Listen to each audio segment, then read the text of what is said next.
Madam Lakshmi saying.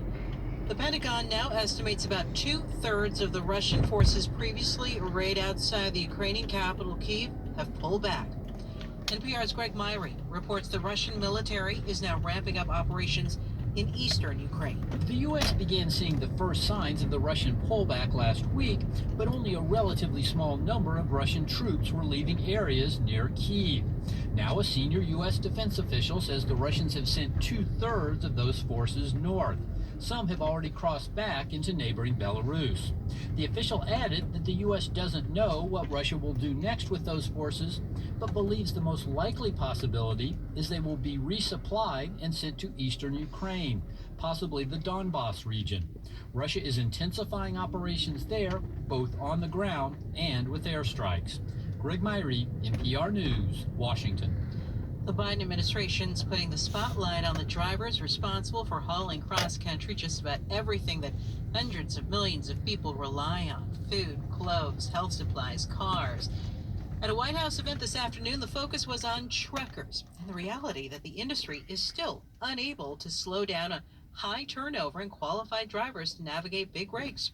Transportation Secretary Pete Buttigieg says he believes expanded funding under the new bipartisan infrastructure law will help. Right now, the industry estimates that we're short 80,000 truck drivers.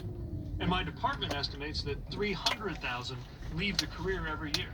So we must do more and do better to recruit more people into the job and to support them so they choose to stay in the job. Despite supply chain disruptions, the effects of the pandemic, and now the security crisis in Eastern Europe, the U.S. has generated more than 400,000 jobs every month for nearly a year.